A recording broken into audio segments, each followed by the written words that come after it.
Furries. They're one of the internet's most infamous subcultures. While years ago they were maligned based on the strange presentation of their interests, today furries are generally accepted with the rest of the internet and no longer mocked to nearly the same extent. However, with communities that participate in unorthodox behavior, a few bad actors being brought to light will often cast a shadow on the rest of them. The last time we touched on the furry community, we discussed a particularly strange individual who spent her time attempting to legitimize her own zoophilia acceptance movement. Hypnotist Sappho believed that humans and animals could be in relationships. She herself claimed to have abused several dogs to reflect these beliefs. When something like this is said on a public platform, those who participate are often lambasted for their takes on these subjects, and deservedly so. I do not have a thing for humans. I am more attracted to dogs, like German Shepherds. If you are willing to stay and listen to my view and No, I'm not. This video is 36 minutes long. I don't have a ton of confidence that in 36 minutes you're going to say anything that makes anyone go, you know what? You're right. It's totally fine. But for just how awful she was, even Sappho herself disavowed one particular name from the furry community. Sappho claims that zoophiles are typically misunderstood, and speaks of someone else who is genuinely evil. Zoophilia is often very misunderstood, especially because of certain very terrible people and what you may have seen in the news. And someone that I will not mention, if you remember that situation with the Zoosadism leaks a few years back. It's kind of funny to hear someone who had sex with a German Shepherd morally grandstand about anything, but regardless of that, it is somewhat perplexing, isn't it? Even someone as deplorable as Sappho, who spent her time intentionally attracting minors to Discord servers in order to expose them to her zoophilia community, stopped short of endorsing whatever happened in these leaks, as she refers to them. So what are those leaks? In September of 2018, a massive dump of files, including videos and chat logs, were released to the internet. These materials outlined the existence of an online community dedicated to Zoosadism, the practice of humans hurting animals for sexual pleasure. While reading that out sounds bad enough, as more and more leaks came out, the internet nearly exploded with how disturbing the content was. It seemed like for a time, everyone on this side of the internet was talking about the Zoosadism leaks, with a particular focus on one furry named Kero the Wolf. But suddenly the investigation was dropped, seemingly on a technicality. Shortly after, Kero came back to YouTube to tell the world that he was innocent of his crimes. I know this video isn't going to please everyone. I fully expect people to make up new accusations and lies about me. I know this video may not please everyone, but I'm moving forward with my content and my channel. Since then, he's posted to YouTube multiple times, and is currently semi-active on Twitter, even bragging about getting the accounts of others banned. So what happened? Why, after all of the chat leaks, conversation across every social media platform, and an official police investigation, did it all amount to nothing? This is the story of how Kero the Wolf got away with it.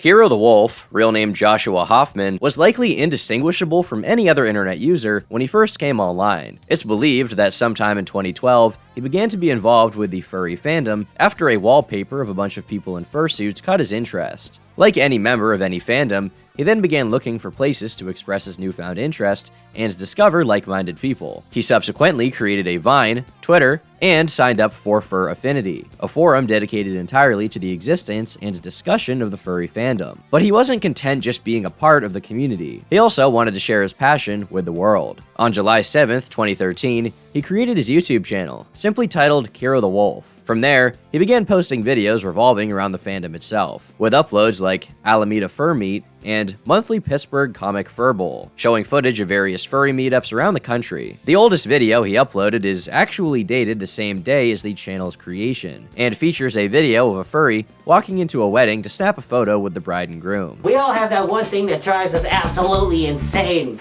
and it makes us want to beat so in the face of the fish. Oh. Enter Ashley Zoe Fox, someone who was aware of the furry fandom and felt it deserved to be covered in a larger platform. There's no doubt that strange internet-based subcultures call for further exploration and content, and at the time it was pretty popular to either mock or investigate corners of the web which are considered to be unorthodox. But Ashley wouldn't be the one to make the video that would shoot Kero to stardom. Instead, she nudged a personal friend of hers to make a video focused on the community. That friend was Shane Dawson. Loved werewolves. I was into the whole werewolf thing, you know, grr and stuff.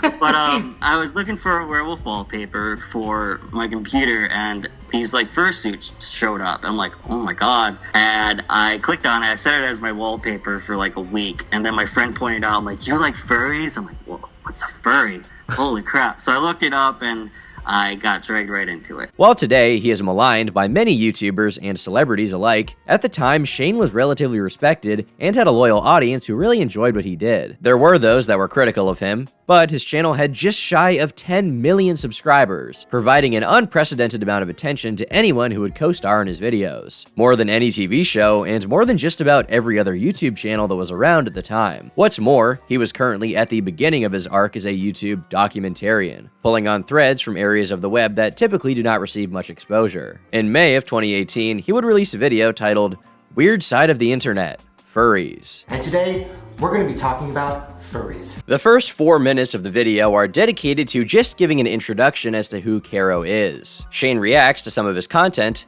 makes jokes at Kero's expense, but also makes it clear that he finds him to be a likable figure who he wants to know more about. It's at this point in the video when he reaches out to Kero himself for an interview, and the two spend basically the entire rest of the video talking about the fandom. Stereotype, I guess, of furries, which is that it's a solely sexual thing. And a lot of you guys say it's not, right? It's not. Honestly, the age variation in furries, it can go anywhere from a person to be 12 years old to like 60 years old. There's a huge range of ages in here. So most of the furry fandom is not a fetish. There is a sexual side to it, but it's not that large. Kero wants to make it clear that while there are some weird furries who may be interested in the sexual side of things, he personally just does it because he's a fan of animals and wants to share in his hobby online. While Shane makes it clear that he finds the interest somewhat strange, as the video goes on, he seems to actually take a liking to the idea of wearing a fursuit. He shines a pretty positive light on the community as a whole and gives his millions of fans the impression that furries, while there are weirder aspects to them, are ultimately nothing but a bunch of people partaking in a harmless hobby and having fun. And why wouldn't he say that? From the video, Kero himself seems to be a pretty harmless individual based off their interactions. Apart from the obvious exposure Kero got from the video itself, Shane also made a point to shout him out, encouraging his fans to subscribe to Kero and get him to the 100,000 subscriber milestone. He deserves a lot more than that. Guys, please go to Kero's channel and subscribe. Can we get Kero to 100K? I think we can. Shane Dawson's fans began flocking to Kero's channel, complimenting him on his sense of humor and lighthearted approach to the hobby. They seemed to generally enjoy his videos and push aside whatever cringe factor is typically associated with furries to just enjoy his content. I'm from Shane's channel. This is actually really cool. And Shane's sense of humor is offensive and funny, but he really likes you and you really opened my eyes to some things. Keep doing what you're doing. And it wasn't just a few nice comments either. Kero's channel jumped from 10,000 subscribers to over 90,000 in that month alone. While previously he had been a name unknown to most, Shane had exposed Kero's personality to a side of the internet that otherwise probably would have shrugged him off just based on his appearance. He continued posting videos like he had been making to his YouTube channel, and by early 2018, he had passed 100,000 subscribers, officially making him one of the most popular furry YouTubers ever. In fact, as of July of that year, he was ranked within the top 10 most subscribed to furtubers, alongside more recognizable faces like Majira Strawberry. Majira, someone who is active on YouTube to this day, had done multiple collab videos with Kero where they donned their costumes together and promoted messages of love and tolerance for a group that, in past years, had been made fun of by a decent portion of the internet. Thank you guys so much for 100,000 subscribers. Oh my god, I can't even comprehend this. Oh my god. Oh my god, you always make me happy. You're the best. You make me step up to tell people furries aren't bad. The cinematography was absolutely stunning in this video, Kero. I've been here since 20K, and you've grown so much. And I think I'm speaking for everyone when I say I'm so proud of you, Kero. Keep up the good work, man. We love ya. Well, how sweet, and honestly, how inspirational. Kero had gone from someone typically frowned on by society for his strange interests to someone celebrated online as one of the biggest poppy-furs out there. Unfortunately for him, it would soon be revealed that his messages of love and tolerance were merely a facade, built for the express purpose of hiding something much, much darker beneath the surface. On the 16th of September, 2018, a number of logs began leaking from the furry community onto Twitter from a user by the name of Pseudonym. These leaks would later be reposted by an account by the name of Mordecai, who posted a thread captioned, "Content warning, Zoophilia, animal abuse, pedophilia. Kero the Wolf is a part of a circle of furries who participate in not only zoophilia, but also necrophilia, animal torture, and discussion of pedophilia. Here's the evidence. There are many, but I'll focus on him." According to Pseudonym and the leaks, Kero and a number of others had been engaged in these conversations for years, which they felt the need to expose after infiltrating their group for 2 of those years. But Mordecai themselves were not really sure who Pseudonym was, nor did they know the full story behind all of it. All they had was the archive of what was previously compiled, and presented it as such. This content was compiled by the now-defunct Pseudonym. I'll get more into this later. A few things before I start posting. I don't know who any of these individuals are. These screenshots date back literal years, and I don't know who Pseudonym is. Many in the replies went on to speculate on the veracity of these claims and comment on if the chat logs that were leaked were real at all. Pseudonym's reasoning for leaking all of these logs seemed to be some realization of how fucked up these people were once they were able to confirm more of their heinous actions. They say they know they'll be hated for betraying their friends, but feel the information has to be made public. Pseudonym themselves also indicates that they are a zoophile, but that the rest of those involved are zoosadists. This means that those they expose specifically enjoy necrophilia and snuff films created of animals. I am sorry if people hate me for this or feel betrayed, but I don't care. Half of these people talk to me and use my chats to meet others. Fuck you. If the community took out its own trash, you wouldn't have this shit happen. So good on you. The bottom line is, there are way too many of you covering for your friends that are into, /sharing, /participating, let alone fucking creating content such as this. This is not acceptable. Do you want to be accepted by society? Grow up. Some of these people were my friends. I burnt relationships I had with others for years for this. But you know what? When I find out my friend fucked a puppy to the point of splitting it open then left it for dead, that's not a fucking friend. To those of you who cover for these fucks, know that it eventually comes around one way or the other. When these people are arrested, you'll be right there with them. Because guess what? Zoo is fucking illegal. And if this is what zoo is, good. It should be. So clearly, Pseudonym here had seen something that they consider to be horrific, especially considering one particular line about a puppy. It's likely some of the most stomach-churning shit you've ever heard. As word got around about what had happened, the leaked Telegram chats became the primary subject of the online investigation, with users attempting to determine their veracity based on the information presented. And, after actually going through the leaked chat logs which were alleged to be sent from Kero the Wolf in this Telegram group, it's no surprise that everyone was so passionate about finding out if they were real. On October 23rd, 2016, a message was sent reading, "Sorry for not responding last night, I passed out. But yeah, I'm okay with necro stuff if it's not that bloody, but I'm totally against killing for sex. I only do it with roadkill. Ooh, cub porn. I always loved puppy butt. Same. I need some puppy booty. Same. Let's go grab ourselves a real cub and an animal. Let's make some rare shit." For the unaware, cub refers to content specifically catered to those attracted to younger dogs, meaning puppies. And from these chat logs, there seems to be some indication that the two, being this Kero the Wolf account and this Snake Thing user, intended on creating bestiality films. That would be hot. Oh, it would be. I'm okay with humping a 4-month-old. Same. Sorry.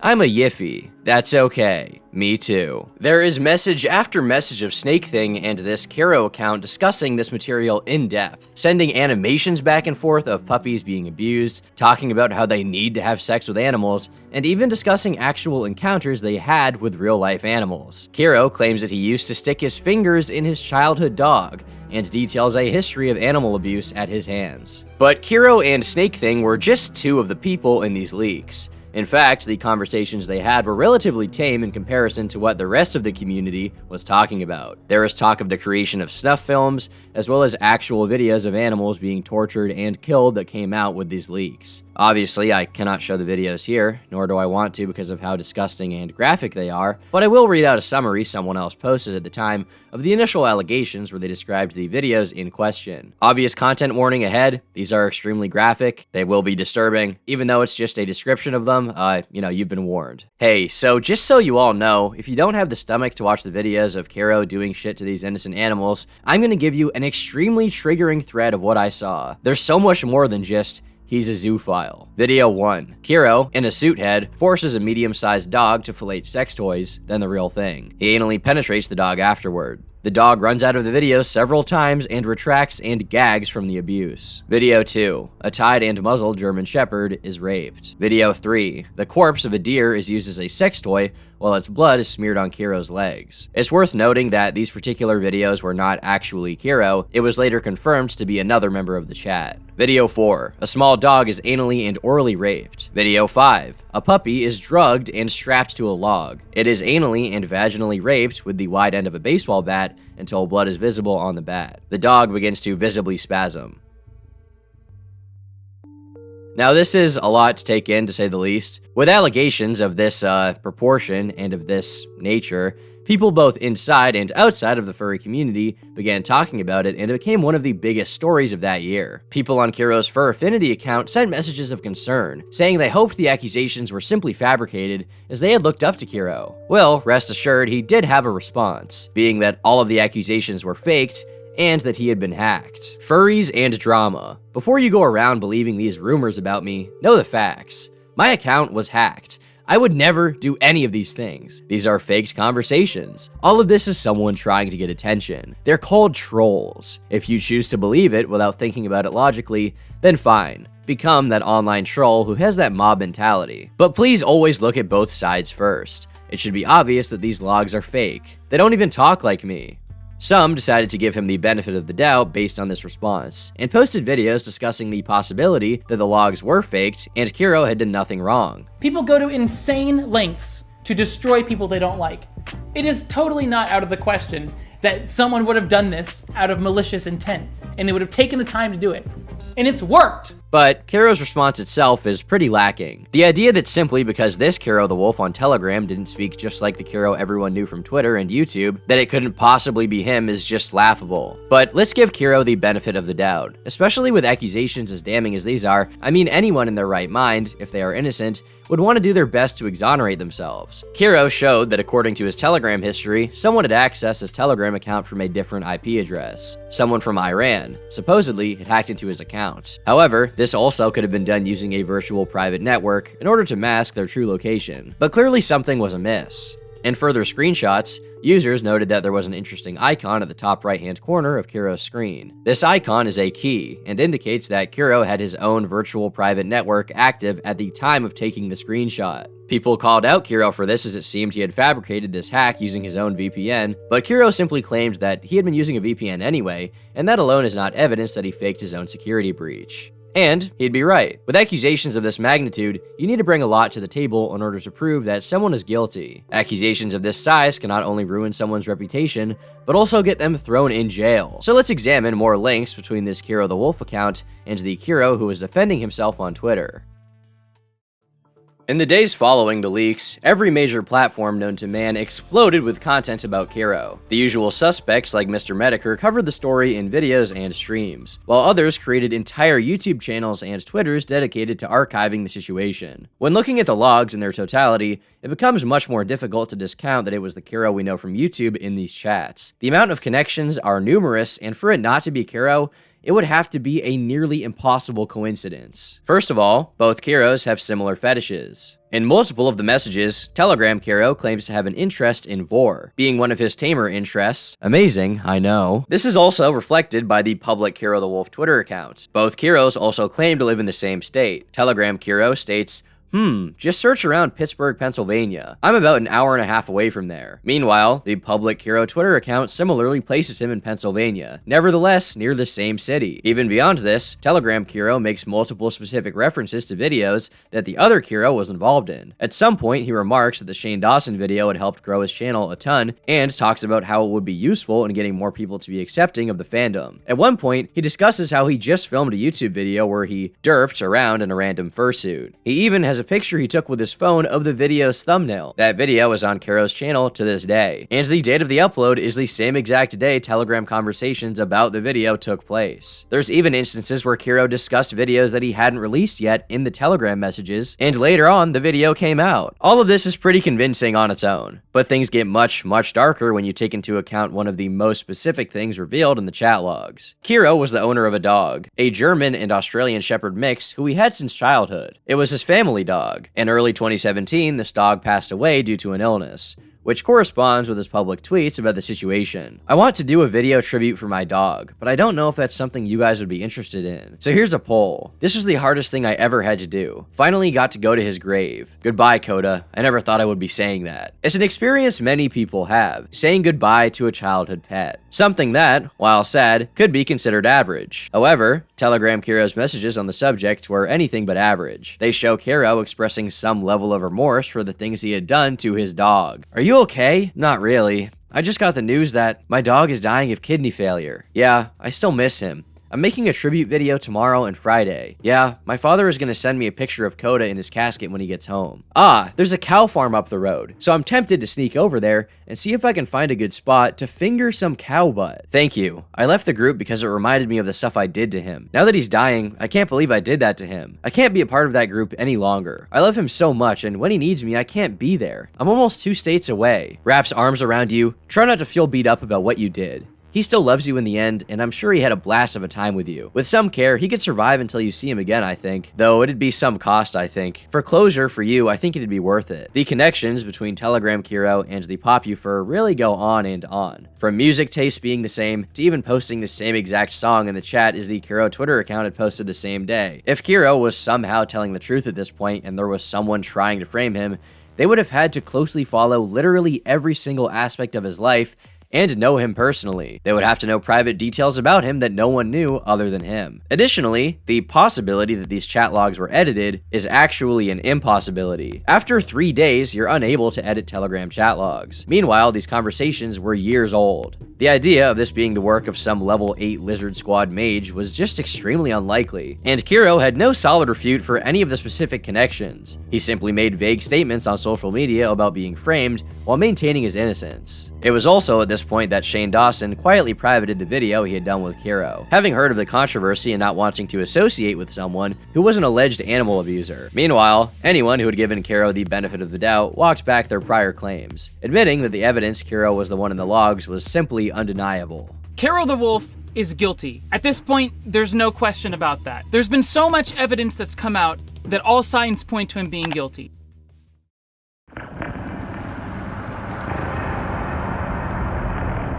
While everything we've covered so far is bad, the previous part of this video is merely the tip of a massive bestiality iceberg. There's so much content you'd think Wendigoon would have a series on it. Regardless, I'll attempt to paint a picture of the kind of community Kero was involved in and just how far back all of this goes. Given the kinds of interests zoophiles and zoosadists have, there's no way they can openly talk about their sexuality, and I use that term for convenience's sake, on the open internet. Instead, they have to use anonymous websites associated specifically with their interests. Enter the Beast Forums, a now defunct site dedicated to a peaceful gathering of animal rapists. The site had over 2 million accounts worldwide, and in this ocean of degeneracy, there sits one in particular that many took an interest in.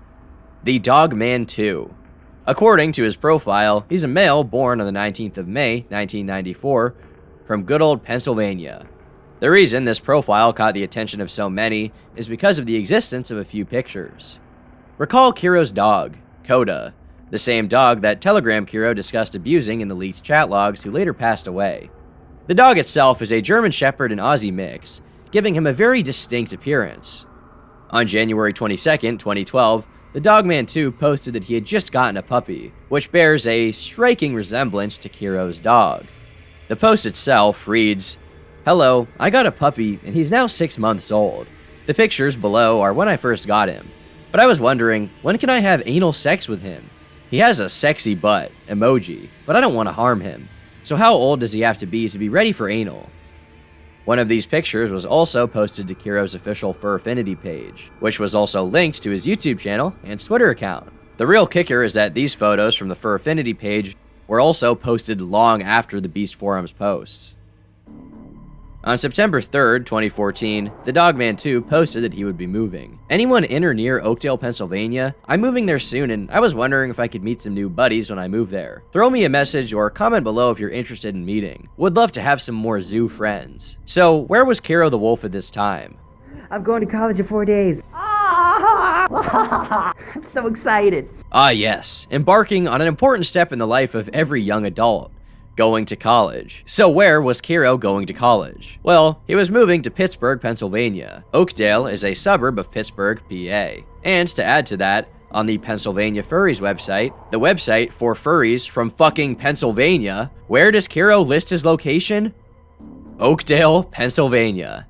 After all of this was discovered by Kiwi Farms users and reported by Archive the Wolf on YouTube, all photos of Coda from Kero's Fur Affinity page suddenly disappeared. He was covering his tracks. In 2017, the Dogman 2 stated that they had 9 years of experience with animals. If this is true, then Kero was 13 years old when he first began abusing animals. This would also mean that he had been doing all of this for 10 years prior to the leaks, and for the entire time he was on YouTube. The entire time he was featured in a Shane Dawson video. He was raping dogs and talking to other like-minded dog rapists. My puppy, oh so long ago. Well, he's all grown up. He was really cute back then, and still is to this day. According to Zoodonym's leaks, Kero is one of the many involved in the Zoosadism chat logs. Names like Zyro, Glowfox, Emberwolf, and Techno Husky are just some of those implicated in the allegations. But, as mentioned before, Kero's crimes were honestly tame when compared to the other people in these chats. One particular individual who would have his crimes somewhat overshadowed due to the e-celebrity status of Kero would be thoroughly exposed by Kiwi Farms users. He's gone by many names online, but Wolf is the one most commonly associated with his crimes, which include a wide variety of animal abuse, torture, and killings. Anyone scrolling through the things he talked about doing would be thoroughly disturbed. So apparently these disgusting pieces of shit have different methods that they enjoy for torturing and killing animals. This is from another person in the group. Wolf, a wooden toy I used to fuck a virgin bitch. Honey was applied to a few hours before so that the fire ants would cover the toy. It was shoved into a virgin bitch pussy minutes later. Snake thing, I saw that. I love it. So just so you understand what this person is saying, they made a wooden stake and they covered it in honey to get fire ants on it. And then once it was covered in ants, they inserted it into a dog. You know, when we started this, it was Kero fucking a dead deer carcass. And people were like, holy shit, that's fucked up. How could it get worse? Here you go. Wolf, real name Ruben Pernas, age 29, from Havana, Cuba, was an integral member to these Telegram chats, being specifically interested in Zoosadism. He not only shared animal torture content, but also created it himself, going into explicit detail about how he would acquire animals to then use for his sick pleasure. While it wasn't exactly easy to identify who he was, given the actual content of his messages describing atrocity after atrocity committed towards animals in his care, users were dedicated to getting his docs. Once identified, Kiwi Farms users reached out to him via email. Rather than not responding, he instead admitted that all of the confessions he made in the Telegram leaks were, in fact, real, and begged to not have his information published. I understand your concerns and how difficult it is for you and your team/friends to believe in my sincerity after everything I did and said. I assure you and promise you that I do regret for everything I did. I promise that I will not do the things I did ever again. I assure you, I'm neither a threat nor a danger. I want to find peace and, with your help, leave the past buried so that I can start a new life, away from my old life. My advice? Look not only for the dark animal groups, but for the human dark groups also. Those groups make you ready to do the worst things you can think of. Those places corrupt your mind and who you are and are like a drug. Once you get in, you can't get out easily. I know the things I did cannot be undone or forgiven. You have the power to destroy me at any time. I'm just asking for a second chance. I'm no longer a threat, nor now, or in the future. Don't do as I did. Please have mercy for that which mercy I did not have. I don't know if there's anything he could possibly do to right the wrongs he committed, but it is worth noting that nothing in this massive apology expresses any real remorse for his actions. He only wishes that no consequences will befall him for everything he did. Obviously, Kiwi users immediately got all of the information together and posted his full docs to 8chan. This resulted in press coverage, the involvement of animal rights groups, social media posts and flyers, and a protest involving hundreds for animal rights in Cuba. But as of now, Wolf's whereabouts are unknown. One poster claimed he was awaiting trial, but that there has not been any updates since. This is likely because there are no laws against animal abuse in Cuba, meaning there's nothing the authorities can really charge him with. For now, it appears one of the most egregious culprits is still on the loose, possibly abusing dogs to this day. But Wolf was only uncovered to be as depraved as he was once the leaks were made public and people began combing through all of it. The initial info dump primarily aimed to take down one individual, Snake Thing, known in real life as Levi Dane Simmons, born December 20th, 1994. Snake Thing. I love puppies, XD, Wags. I agree. This is a conversation with Wolf now. Played with a 4-month-old puppy yesterday, but only for a little while. He humped really nice and had a beautiful cock. Wish I could spend more time with him to take some pics. Snake Thing was a close friend of Kero's, discussing bestiality often in their logs. But Snake Thing himself was depraved in his own unique ways, not only abusing animals, but also children on a regular basis. Those involved in the group chats recognized him as a key organizer among zoos, helping them network and make new friends with similar interests. In the logs themselves, he admitted to raping a 12-year-old puppy, as well as abusing his nephews. You may also recognize him from the chat logs with Wolf, as the two were in contact and frequently praised each other for their exploits. On March 9th, 2020, he pled guilty to 6 charges of encouraging child sexual abuse in the first degree and 4 charges of encouraging child sexual abuse in the second degree. His sentence is for 25 years in prison, meaning he would be released in 2045.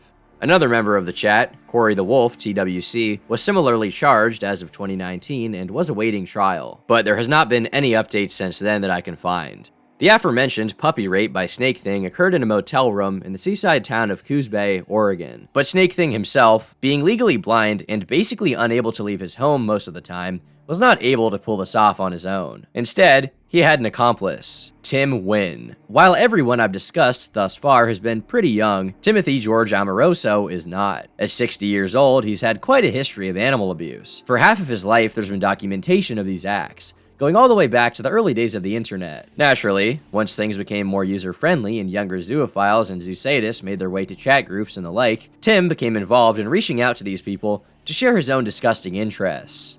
I've given a lot of dog/puppy sedatives with the desired outcome. Most just don't know the fun of a squirmy puppy stuck on your cock. Puppy guts are best fresh. When fresh, I think they smell delicious. There is message after message of Tim describing his favorite activities: acquiring a puppy, abusing it, torturing it, and even having sex with wounds he would inflict while the animal was still alive. Once dead, he would then cook the animals and eat them. Tim has been creating snuff films for decades and aiding other zoosadists in exercising their sick urges as well. He's truly one of the most evil people I have ever read about and feels straight out of a horror film. But I assure you, Tim Amoroso is a very real guy who has done a lot of very real, very terrible things. Things so horrific, my vocabulary limits me from truly outlining just how fucking evil this guy is. After meeting on Reddit, Tim and Snake Thing would move conversations to Telegram. This made it possible for the two to eventually meet and torture animals together. Despite being doxxed and having his tip submitted to the FBI, Tim Wynn was believed to be at large until mid-2019, when he sent an email to the host of the Zooier Than Thou podcast. In this email, he claims to be under investigation by law enforcement and in some kind of therapy program. In July, he created a new Reddit account, claiming he was trying to find treatment for his impulses, seemingly expressing remorse for his past. However, as Archive the Wolf reported, within weeks he was back to his old ways, posting on Reddit about the abuse of animals. It's believed that Tim Wynn is at large to this day. Now there's one last person I want to cover specifically who is important to our story, and is yet another tie between Kero and the Zoosadism leaks. Colwin Collie. It's a name I have yet to mention, and honestly, when hearing it for the first time, it sort of strikes me as a generic name for a furry. Kero the Wolf has spent time in a YouTube video, as well as on Twitter, mourning the loss of Colwin Collie, who he claims to have been his boyfriend for some time, who had unfortunately passed away due to a drug overdose. If you've spent any time researching furries, you may be familiar with the fact that there seems to be a persistent drug problem at conventions and behind the scenes. For whatever reasons, many attendees like to experiment with hard drugs. Kero's video in particular was praised by his fans for talking about something so personal and addressing a serious issue in the fandom. But once the Zoosadism leaks were released, and Kero was implicated, all of his past became subject to scrutiny, including the existence of Colwin Collie. The reason why? Well, for one, the video and any tweets about Colwin Collie were specifically removed when the leaks happened. As far as anyone has been able to figure out, Colwin Collie never existed. At least, not under that name. Kero did have a boyfriend. His name was Ilwan Shepipaws. someone also implicated in the Zoosadism leaks. Via the chat logs, it can be seen he was buddy-buddy with Snake Thing and Wolf, as well as being the significant other of Kero. Much like Colwin Collie, Sheppy died of a drug overdose, being referenced specifically by Kero in the Telegram chat logs when discussing his disappearance and eventual passing. No rush or pressure, bud. Kero, is it about Illy? Because we've been trying to find out what happened for a week now. A day went by, and then a week went by. I started to get worried. We tried reaching out to his work. They couldn't tell us anything. We searched everywhere online. Nothing turned up. So my friend is gonna try to get a hold of his father tomorrow and see if he checked himself in somewhere. And then I tried to contact all of his friends. I tried to contact his parents. Last thing he sent me was a Google joke. And he sent me this stupid Google picture. It was so stupid, but it was funny at the time. And then I didn't hear from him again. So I responded, and he never gave back a response. I found out what happened. On Friday, after his day stuff, he got his hands on some weed and heroin. The heroin was laced. I really hate to say it, but he died. They found him on Sunday.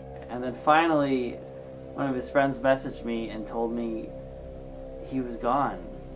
He overdosed on drugs, and they found him in his apartment. That very same day, July 21st, 2018, Kero makes a tweet announcing his boyfriend, Colwin Collie, had died from a drug overdose. Kero deleted all traces of Colwin Collie because he realized that he had accidentally tied himself to the Zoosadism leaks. He basically caught himself, and was bold enough to lie about the identity of his boyfriend's passing to his audience of thousands of people. Keep in mind, this person is also a serial animal abuser and zoo sadist who participated in all of the same shit everyone else there did. In the messages, Kero mourns his loss. It's just, the reason why I don't date, well, the reason before I dated him was because I could never find someone with the same interests as me. I could not date a non-zoophile because I hate hiding things from mates. He was perfect, he understood me as a person, and we had so much in common.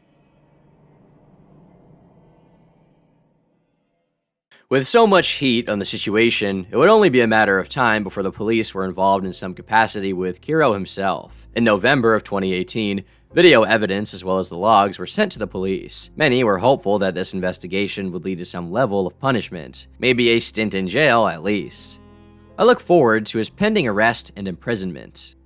Unfortunately, this was not the case, and today, Kero is a free man. But it wasn't for lack of trying. On September 2nd of 2019, the Kero Archive posted a thread detailing why the investigation failed to produce any charges, going in depth with the statute of limitations, as well as the evidence presented to the New York police. I've spent the last 2 weeks looking over the evidence that had been given to the New York police investigating Kero the Wolf. In this thread, I explained why there's hard proof the statute of limitations is what hamstrung New York's case against Kero, and how he's gotten away on a technicality.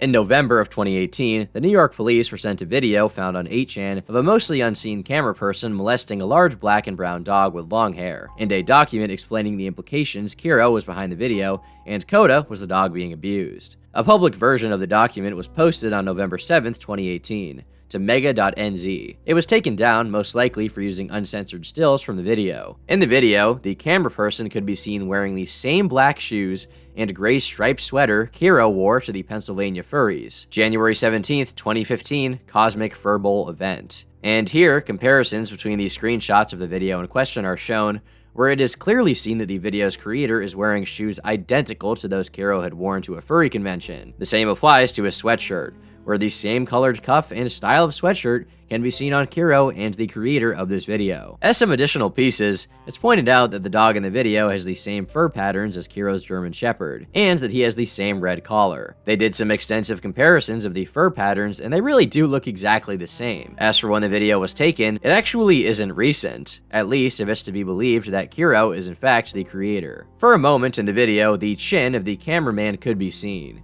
which appears to be clean-shaven. Kero has not been clean-shaven in images of himself since 2014, hence why it is believed that the video was 4 years old as of the time of the initial leaks in 2018. Now, for the video to not be Kero, here are the circumstances just to run it back a bit. For this video to not be Kero the Wolf, there would have to be another furry who owns a dog that looks exactly the same, owns the same red collar for the dog, owns the same tennis shoes, owns the same sweatshirt, and browses the same areas of the internet Kero does. At least, enough for a video to eventually be leaked to 8chan of them abusing their dog. If you think that's not enough, then by all means, believe what you want. But I think most have probably drawn their own conclusions based on this and everything else. So why was this video not enough to get Kero put in jail? I mean, if this is him, why is he not imprisoned? Kero would have you think that it's because he was simply exonerated of all possible charges and that he's completely innocent. But as with most legal issues, it's a little more complicated than that.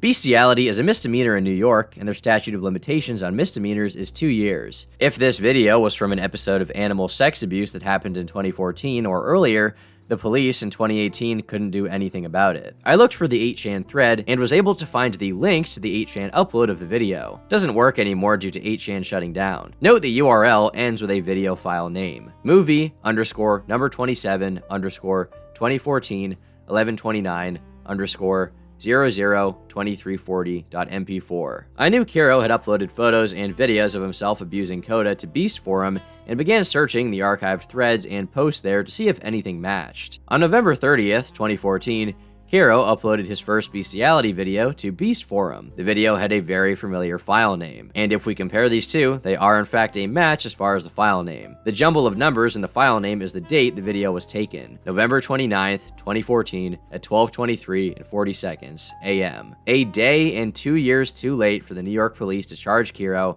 for bestiality and distribution due to their statute of limitations on misdemeanors. So, to be clear, Kero is currently innocent in the eyes of the law, but only based on the statute of limitations. If the video that was submitted to the police was submitted sooner, it's possible that there could have been charges, but a judge can't sign a search warrant for a crime that occurred in a time frame outside of that statute, and as a result, there's nothing that can be done about this particular video. 2.5 years after the initial leaks, Kero posted a video to YouTube titled My Side. In the video, he states that he is innocent and that the police had in fact visited his apartment multiple times a week, even saying he let them search his stuff. After a month and a half, they managed to obtain a search warrant for his apartment and confiscated all of his video equipment, computers, and other electronic devices that could be associated with the production and distribution of illegal materials. At this point, Kero states that he was depressed. This really took a toll on my mental health. I was suicidal, I was depressed, and I was just overall broken. I honestly tried to leave the community in January because no one was listening to me. But a month after everything was taken, memories poured into my head. The fandom helped me so much. Even if a lot of you dislike me, I can never dislike the fandom. Kero says that he plans to return to the fandom because it's where he feels he truly belongs, and what has made him who he is today. He then goes on to discuss the allegations themselves. While it is true I have talked to Snake Thing before, I didn't know he was a monster he turned out to be. We were not friends, just some guy I met in some furry group, and we talked about feral cartoons. The logs of me are not real. There was none of that nasty shit in there, just a normal conversation between two people who like feral characters. Secondly, I want to point out the legitimacy of the person who posted the logs. This user claims to be an actual confessed zoophile, and the logs contain images of bestiality. How does that make him a legitimate source if he himself is one of those people that abuses animals? A lot of people are so eager to believe what they see online, but they don't take the time to think about things or ask basic questions. 1. How can the source be trusted? 2. What's the motive? In the video shared by him, actual animals were harmed. But instead of taking it to the police, where it would do actual good, he posted online? At 15 minutes in length, you'd think there would be no lack of runtime to be discussed, but it's honestly not worth dissecting point by point here. Kero ignores the most damning evidence while relying on anecdotal observations, like that the original leaker claims to be a zoophile themselves. His basic message is that he was slandered, he was hacked, and the chat logs are fabricated. He states that the legal process has taken its course, and as a result, people should simply drop it and stop being mad at him because he hadn't been officially charged. So we were both investigated by the police, and he was found guilty. Meanwhile, I never had a charge on me. That should say something. I'm glad Snake Thing is in jail. So many people were distracted by targeting me, while Snake Thing nearly got away with it. He was the real monster. So to wrap this up, no, I am not a zoosadist. No, I'm not a pedophile. I know the controversy has caused the fandom a lot of pain. I will do my best to help the community like it helped me so many years ago. I am sorry for how I handled it in the beginning of this. The video was framed as a sort of response to allegations. After all, it had been done before. People like Slazo and Pro Jared had made videos prior to Kero, and successfully turned public opinion back in their favor. The difference here is that Kero was guilty of everything he was accused of. Subsequent videos on the subject pointed out that there was even more evidence that had been dug up to tie him to the chat logs and show that he was the one in those conversations. And through all of that, there were never any charges against me. If there's any evidence being used against me, the police would have found it. Sure, unless you scrubbed and encrypted your devices, which is exactly what the lead investigator for your case complained about. It sure would be a shame if you had displayed a consistent behavioral pattern of deleting evidence that would corroborate with this claim. You know, like that time you deleted your Telegram less than 5 hours after the logs were posted. Or that time you deleted your Periscope garage tour video after people used it to connect the dots with animal abuse videos featuring a dog identical to yours in a garage identical to yours. Or how about that time you removed your classic ARF ARF greeting from your YouTube About section after people pointed out the chat logs featured the same greeting? Or how about that time you deleted all your tweets and privated the video about your boyfriend, Colwin Collie, after people pointed out he was actually the Zoosadist, Ill One Sheppy Paws? Or that time you deleted all pictures of your dog from Fur Affinity after I pointed out some of those same pictures were uploaded to Beast Forum before you even made your Fur Affinity?